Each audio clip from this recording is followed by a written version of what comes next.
बिस्मिल्लाहिर्रहमानिर्रहीम अस्सलामु अलैकुम रहमतुल्लाहि व बरकातुहू।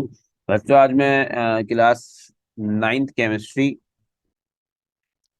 सिंध बोर्ड नई बुक का जो हमारा चैप्टर चल रहा था, चैप्टर नंबर 2, उसमें डिस्कवरी ऑफ प्रोटॉन यानी कैनाल रेज वाले एक्सपेरिमेंट तक तो बात हो गई थी अल्हम्दुलिल्लाह। आज इंशाल्लाह जो टॉपिक स्टार्ट करेंगे उस टॉपिक का नाम क्या है वो तो तुम मुझे खुद ही बता दोगे। बस गौर से देखना, जरा गौर से। इस लेक्चर को सुनने से पहले जाहिर है पिछले लेक्चर रिवाइज करना जरूरी है, तो पहले उसको रिवाइज कर लेना ताकि तुम फिर आराम से सुकून से आगे बढ़ सको। ठीक है, ये सब यहाँ तक तो बात हो गई अल्हम्दुलिल्लाह। अब जरा गौर से देखना भाई तुम। पूरे लेक्चर के दौरान तुम जानते हो मेरी आवाज को गौर से सुनना है, और मेरी आवाज को गौर से सुनने के साथ साथ मेरे इस लाल रंग के पॉइंटर को गौर से देखना है। ठीक है बच्चों, एक लफ्ज तुम्हारे सामने लिखा हुआ है पिच ब्लेंड। जानते हो पिच ब्लेंड क्या होता है? डेफिनेशन तुम्हारे सामने, a form of the mineral uraninite. एक मिनरल है यूरेनिनाइट, फिजबिलेंट उसी की एक फॉर्म है, उसी की एक शक्ल है। ठीक है सर। अकरिंग इन ब्राउन और ब्लैक मासेस, ब्राउन और ब्लैक कलर की तरह होता है। कंटेनिंग रेडियम, इसमें रेडियम मौजूद होता है। तो पिचब्लेंट क्या है? एक मिनरल है यूरेनियम, उसी की एक शक्ल है, ब्राउन ब्लैक कलर में होगा और उसके अंदर रेडियम होता है। ठीक है सर, तो यूरेनियम की शक्ल वाला मिनरल है, मतलब यूरेनियम की शक्ल का मतलब यूरेनियम की फैमिली का हिस्सा है ये। ठीक है, यूरेनियम की फैमिली यूरेनिनाइट। जैसे यूरेनियम की फैमिली में यूरेनिनाइट आता है। जैसे यार सिंपल सी बात है, क्यों परेशान हो रहे हो? मिसाल के तौर पे मेरे वालिद साहब का नाम इम्तियाज है, तो कोई कहेगा ना इम्तियाज फैमिली, तो इम्तियाज फैमिली में कौन कौन आ जाएगा? मेरी वालदा आ जाएंगी, मैं आ जाऊंगा, मेरी वाइफ आ जाएंगी, मेरा छोटा भाई आ जाएगा, ये सब इम्तियाज फैमिली में आ जाएंगे। तो इसी तरह यूरेनिनाइट की फैमिली में कौन कौन आएगा? सर, आपने अपने वालिद साहब का नाम बताया, सही इम्तियाज अहमद, आपके वालिद साहब इंसान हैं, उनकी फैमिली में ये लोग इंसान है सारे। तो आप बोल रहे हैं यूरेनिनाइट। यूरेनिनाइट क्या है? ये एक मिनरल है, और इसकी फैमिली का एक हिस्सा, जैसे ये यूरेनाइट, इसकी फैमिली का हिस्सा पिच ब्लेंड है। ठीक है, तो ये यूरेनाइट है, मतलब मेरे वालिद साहब हैं और मैं इनकी फैमिली का हिस्सा। अब मेरे वालिद साहब का नाम सैयद इम्तियाज अहमद है, तो मैं उनकी फैमिली का हिस्सा हूँ, मेरा नाम सैयद मोहम्मद सिद्दीक अहमद है। ये जो वालिद साहब है इनका नाम यूरेनाइट है, तो इनकी फैमिली का हिस्सा एक पिच ब्लेंड है। ठीक है, ब्लैक ब्राउन कलर का होता है, अपने वालिद साहब की तरह, बिल्कुल जैसे मैं अपने वालिद साहब की तरह हूं। और रेडियम मौजूद होता है इसके अंदर, जैसे मेरे रगों में मेरे वालिद साहब का खून दौड़ रहा है, इसकी रगों में इसके वालिद साहब का खून दौड़ रहा है, तो यूरेनिनाइट के अंदर रेडियम होगा कहीं ना कहीं, जब भी पिच ब्लेंड के अंदर रेडियम होता है। Done sir. अब एक साइंटिस्ट थे भाई हेनरी बैकवेल साहब, उन्होंने क्या किया, एक दफा पिच ब्लेंड को, पिच ब्लेंड पत्थर की तरह दिख रहा है नॉर्मल, लेकिन आम पत्थर नहीं है, एक मिनरल है। मिनरल, मिनरल जानते हो ना क्या होते हैं? असल में अल्लाह ताला ने जमीन के अंदर मखसूस किस्म के पत्थरों को छुपा के रखा हुआ है, जिनके अंदर अल्लाह ने मेटल्स को, मिनरल सॉल्ट्स को छुपाया हुआ है, वो ओर्स कहलाते हैं। तो ये एक ओर है, एक मिनरल है, ओर है, जो नाम लेना है इसका लो। पत्थर तुम्हारे सामने दिख रहे हैं, बहुत काम की चीजें इसके अंदर मौजूद है। अब हेनरी बैकवेल को कुछ पता वता नहीं था ऐसा, और ये बात तुमको मैं पहले बता चुका हूँ, साइंटिस्ट एक काम को पता नहीं कितने साल तक करता है, और आज के दौर में रिसर्च इतनी साल साल चलती है, पिछले दौर में तो कोई टेक्नोलॉजीज वगैरह कुछ थी नहीं, रिसर्च और लंबी लंबी चला करती थी। तो उस वक्त तो और लंबे लंबे काम हुआ करते थे रिसर्च करने के लिए। तो उस वक्त साइंटिस्ट कई बार ट्राई करते थे, फिर जाके सक्सेसफुल होते थे, और सक्सेसफुल होने के बाद जो उन्होंने यानी कामयाब तजुर्बा किया होता है ना, लोगों को वही बताया जाता है, उनकी फेलियर्स थोड़ी बताए जाते हैं, वरना तो पता नहीं 10 साल तो एक ही टॉपिक में लग जाएंगे फिर तो इन्होंने क्या किया, पिच ब्लेंड को ना लेकर आए, और रात काफी हो चुकी थी, और कोई कहानी नहीं बता रहा भाई, हकीकत है, उन्होंने पिच ब्लेंड को क्या किया, अपने ड्रॉज में रख दिया। अब वो साइंटिस्ट थे, साइंटिस्ट आदमी के घर में, जैसे एक यूट्यूबर है उसके घर में तुमको माइक, कैमरा और पता नहीं क्या क्या गैजेट्स मिलेंगे।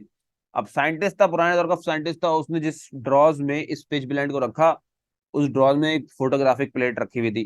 फोटोग्राफिक प्लेट जानते हो, हम जब हड्डी वड्डी टूट जाती है ना, एक्सरे करवाने जाते हैं, तो एक्सरे करवाने के लिए वो जो क्या कहते हैं, ब्लैक कलर की प्लेट होती है ना, प्लेट क्या, वो एक शीट होती है, शीट, उसको हम फोटोग्राफिक प्लेट कहते हैं, जिसमें तुम्हारा एक्सरे आता है। तो वो ब्लैक कलर की मोटी सी शीट फोटोग्राफिक प्लेट कहलाती है। उस पे उसने रखा। सुबह उठ के देखा कि जिस जगह पे, देखो ये रेड कलर का एरो भी इसको शो कर रहा है, जिस जगह पे पत्थर रखा हुआ था वो जगह व्हाइट हो गई, बाकी पूरी जगह ब्लैक है। वो बड़ा परेशान हुआ, बोला अजीब सा फिनोमिना, अजीब सा काम हुआ। बड़े सर सोच फिकर के बाद, जाहिर है ना, एक पूरी photographic plate, thin sheet black colour की, वो बिल्कुल ब्लैक है, मतलब हर जगह से जैसी है वैसे ही है, लेकिन जहां पे पत्थर रखा था वो जगह व्हाइट हुई हुई है। मुस्तकिल जब तक रख रहे हैं पत्थर को, हटा दे रहे हैं सही हो जा रही है, तो वहां से वो समझा और कहने लगा इसके अंदर से ना, यानी स्पीच ब्लैंड के अंदर कोई ऐसी एलिमेंट, ऐसी चीज छुपी हुई है जो अपने अंदर से इनविजिबल रेडिएशंस को, ना दिखने वाली शुआओं को एमिट कर रही है, निकाल रही है। अब वो एलिमेंट कौन सा था, ये तो वो डिस्कवर नहीं कर पाया, लेकिन वो उसने इस अमल को, कि मखसूस एलिमेंट्स का, सर्टेन एलिमेंट्स का अपने अंदर से ना दिखने वाली शुआओं का, यानी इनविजिबल रेडिएशंस का खुद ब खुद निकलना, ये निकालना नहीं है, निकलना, रेडियो एक्टिविटी कहलाता है। और हर वो एलिमेंट जो रेडियो एक्टिविटी करे, ये अमल करे, ये काम करे, वो रेडियो एक्टिव एलिमेंट कहलाता है। और हम देख के कैसे पहचान सकते हैं कौन सा एलिमेंट रेडियो एक्टिव एलिमेंट है, उसका अटोमिक नंबर 82 से ग्रेटर होगा, atomic number is greater than 82। ठीक है सर, यहाँ तक तो बात आ गई अल्हम्दुलिल्लाह। तो बच्चे इसको दिमाग में रखना कि रेडियो एक्टिविटी का पहला कॉन्सेप्ट, बच्चे समझते हैं पेरी क्यूरी मैरी क्यूरी ने दिया था, नहीं भाई, इस भाई साहब ने दिया था जिसका नाम था हेनरी बैकरल, जो एक अननोन फिनोमेना फिनोमेना था इनको सामने। एक अननोन काम हुआ था, पिच ब्लेंड को लाके फोटोग्राफिक प्लेट के ऊपर रखा, जहां पे रखा वहां से वो व्हाइट हो गई। अब क्योंकि वो व्हाइट हो गई वहां से, बहुत रिसर्च करने के बाद वो इस नतीजे पे पहुंचे कि इस पिच ब्लेंड के अंदर कुछ ऐसा एलिमेंट है जिसको वो डिस्कवर नहीं कर पाए। बहरहाल उन्होंने कहा कि ऐसा एलिमेंट है जो अपने अंदर से खुद ब खुद ना देखने वाली शुआएं निकालता है, और उन्होंने कहा ऐसे बहुत मखसूस एलिमेंट होते हैं। तो उन्होंने ऐसे मखसूस खास किस्म के सर्टेन एलिमेंट्स को, जो अपने अंदर से ना दिखने वाली शुआओं को खुद ब खुद निकालते हैं, उन इस अमल उन एलिमेंट्स के इस अमल को नाम दे दी रेडियोएक्टिविटी। और वो एलिमेंट कहलाए रेडिएटिव एलिमेंट्स। पहचान क्या है उनकी, आमतौर पर उनका एटॉमिक नंबर 82 से ग्रेटर होता है। आज के दौर में ये बात पता चल चुकी है कि हर वो एलिमेंट रेडियो एक्टिविटी करता है, अपने अंदर से इनविजिबल रेडिएशंस को एमिट करता है, जिसका एटॉमिक नंबर आमतौर से 82 से ग्रेटर हो। ठीक है, यस सर, यहाँ तक तो बात समझ में आ गई अल्हम्दुलिल्लाह। अब इस रेडियो एक्टिविटी के कॉन्सेप्ट को, मतलब पिच ब्लेंड को लेके आगे, बहुत आगे रेडियो एक्टिविटी कॉन्सेप्ट को बढ़ाया किसने, दो साइंटिस्ट ने। एक थे पेरी क्यूरी और उनकी वाइफ मैरी क्यूरी, दोनों हस्बैंड वाइफ। इन्होंने बहुत रिसर्च करी, तुमको वीडियो दिखाऊंगा क्या रिसर्च करी थी इन्होंने। कहते हैं कि तकरीबन 3 साल लगे थे इनको इस नतीजे पे पहुंचने में। ये तो हेनरी बेकरल बता चुके थे कि जो पत्थर के अंदर से एलिमेंट खुद ब खुद अपने अंदर से शुआएं निकाल लेना, उसके इस अमल को रेडिएटिविटी कहते हैं, नाम रेडिएटिविटी दे दिया था। अब ये उसको चेंज नहीं कर सकते थे, इनकी मजाल ही नहीं थी, क्योंकि वो उन्होंने पहले कॉन्सेप्ट, पहला मतलब पहला काम कर दिया था, वो पहले आओ पहले पाओ वाला काम हिसाब किताब था। तो इन्होंने क्या किया, इन्होंने कहा कि भाई हेनरी बेकरल साहब क्या है कि कुछ एलिमेंट हैं मखसूस, उस जो रेडिएटिविटी करते हैं, उस पिच ब्लेंड के अंदर ऐसा एलिमेंट मौजूद है जो रेडिएटिविटी कर रहा है, लेकिन कौन सा है वो डिस्कवर नहीं कर पाए। बाद में उन्होंने उस एलिमेंट को डिस्कवर कर लिया, जो पिच ब्लेंड के अंदर बैठ के अपने अंदर से चुपचाप बैठा हुआ था, ना देखने वाली शुआओं को, इनविजिबल रेडिएशन को खुद ब खुद निकाल रहा था। ठीक है सर। और फिर उस एलिमेंट का बाद में इन्होंने नाम रखा जो आज रेडियम के नाम से मशहूर है। वो है ना ग्रुप 1 है लिथियम, अपना किस किस ग्रुप में आता है ये, beryllium, magnesium, calcium, strontium, barium, radium. Group 2 में आता है ये, ग्रुप 2 में। तो इन्होंने कहा कि भाई बैकवेल साहब तो रेडिएटिविटी का कॉन्सेप्ट दे गए, लेकिन ये नहीं बता सके थे कि, ये तो उन्होंने बता दिया था कि पिच ब्लेंड के अंदर कोई एलिमेंट है जो ये काम कर रहा है, लेकिन कौन सा है वो इसकी डिस्कवरी नहीं कर पाए। इसकी डिस्कवरी हस्बैंड वाइफ ने मिलकर कर दी। इसमें मैरी क्यूरी का बहुत बड़ा हाथ था, हस्बैंड का भी हाथ था, मैरी क्यूरी का ज्यादा कॉन्ट्रीब्यूशन था। और वो एलिमेंट डिस्कवर्ड हुआ जो पिच ब्लेंड के अंदर बैठ के रेडियो एक्टिविटी करता है, नाम उसका बाद में क्या रखा गया, रेडियम। ठीक है सर। अब यहीं पे बस नहीं किया इन्होंने, तुमको अभी वीडियो दिखाऊंगा मैं, तो उसमें देखना और से।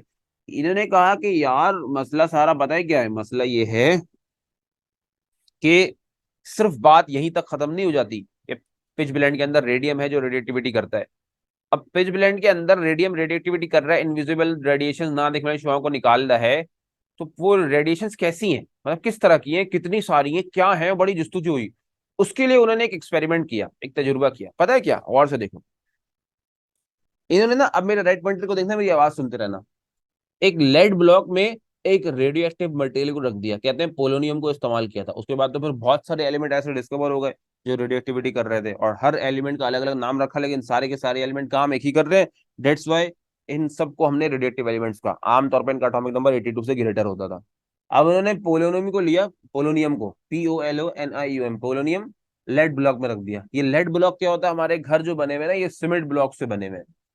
इन्होंने जिस रेडियो एक्टिव मटेरियल को, पोलोनियम को इस्तेमाल किया, वो लेड ब्लॉक में रखा। क्यों? मखसूस वजह यह है कि लेड वो एलिमेंट है जो अपने अंदर रेडिएशन को पेनिट्रेट नहीं होने देता, अपने अंदर रेडिएशन को घुसने नहीं देता।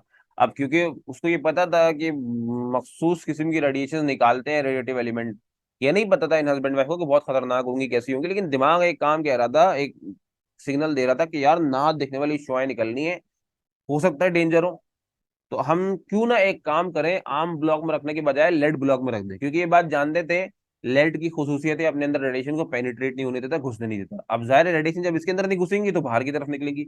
अब सारी रेडिएशन ब्लॉक से बाहर निकल रही थी, अब उनको देखा कैसे जाए?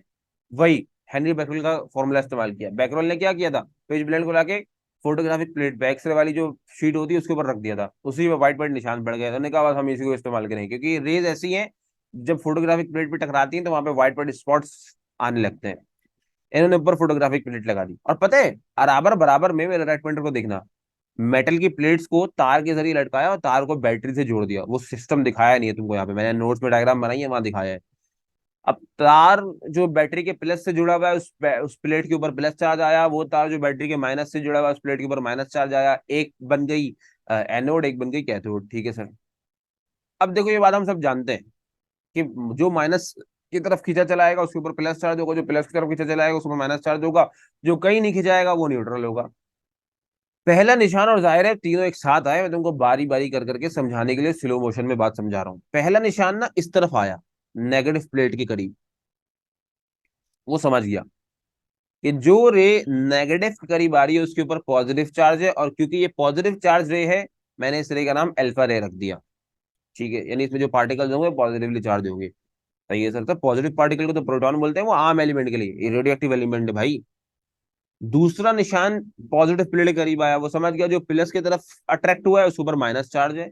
अब क्योंकि इसके ऊपर माइनस चार्ज, इसका नाम बीटा रख दिया। मैं होता ना तो अलिफ बे पे ये नाम रख देता है इन रेस के, और या फिर एबीसीडी रख देता। लेकिन क्योंकि वो ग्रीक आदमी थे, ग्रीक जमान के लोग थे, उन्होंने अल्फा बीटा रखा। और वो रे एक निशान आया बिल्कुल सेंटर में, ना माइनस की तरफ खींचा ना प्लस की तरफ खींचा। वो समझ गया ये जो तीसरी रे है ना, तीसरी टाइप, इसके ऊपर कोई चार्ज नहीं, ना इसको माइनस का लालच है ना इसको प्लस का लालच है, ये न्यूट्रल है। इस न्यूट्रल रे का नाम इन्होंने गामा रे रखा। तो अब ये मत बोलना नेगेटिव को तो इलेक्ट्रॉन, पॉजिटिव को प्रोटॉन, न्यूट्रल को न्यूट्रॉन बोलते हैं, वो आम एलिमेंट के लिए। रेडियो एक्टिव एलिमेंट में पॉजिटिव पार्टिकल अल्फा कहलाएगा, नेगेटिव पार्टिकल बीटा कहलाएगा, और न्यूट्रल पार्टिकल गामा कहलाएगा। तुम्हारे सामने वर्डिंग्स लिखी हुई है, तुम पढ़ोगे तो इंशाल्लाह समझ में आएगी। डिफ्लेक्ट का मतलब जानते हो ना, कोई चीज सीधी चलते चलते अपने रास्ते से मुड़ जाए।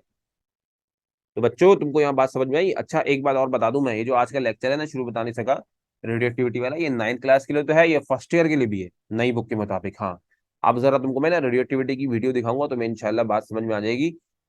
फिर ना कुछ बातें और रह जाएंगी, उनको इंशाल्लाह करेंगे। ठीक है, जरा और से देखते रहना।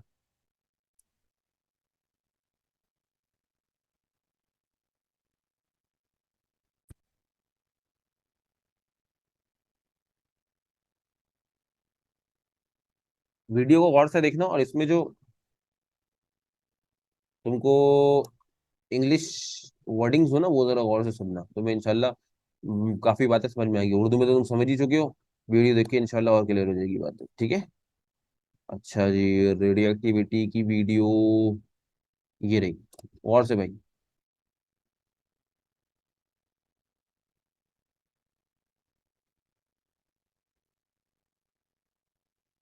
बिस्मिल्लाह रहमान रहीम।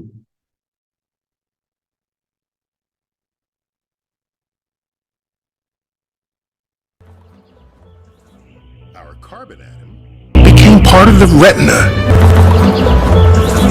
Our carbon atom became part of the retina of one of the world's greatest scientists.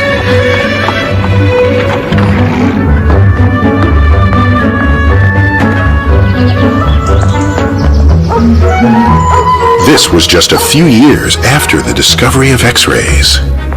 Marie Curie and her husband and research partner Pierre wanted to know how a piece of matter could make it possible to see through skin and even walls. The knowledge that there were rare places in the world where rocks rich in uranium possessed these strange properties inspired Marie on her scientific quest.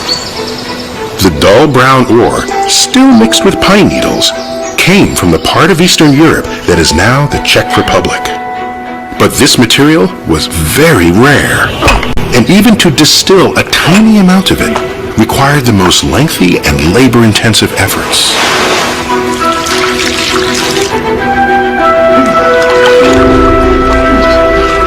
She was later to write, "We lived in our single occupation, as in a dream."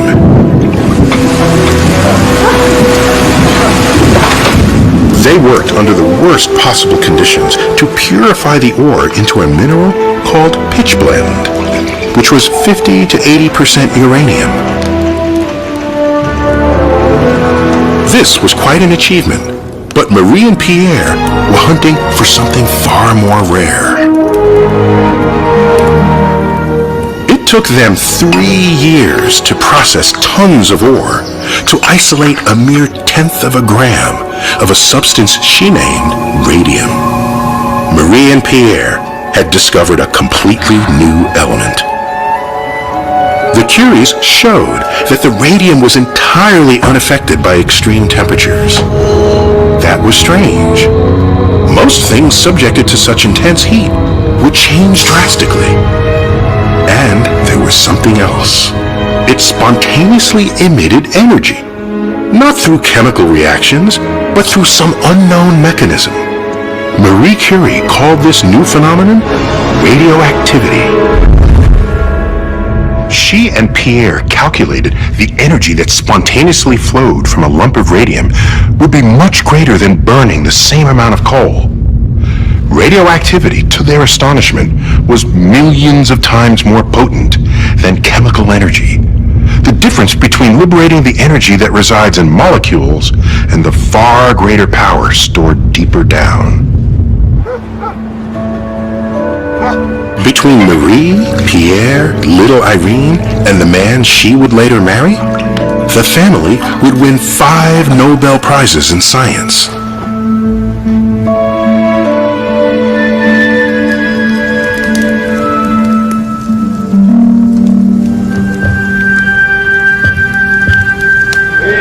The bottles, tubes, and flasks of pitchblende that they had refined left a residue of radium particles.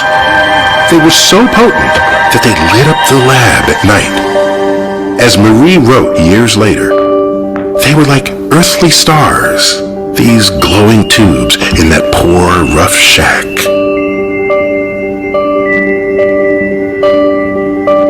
Marie leapt to the correct conclusion that the luminescence was due to something happening inside the nuclei of radioactive atoms.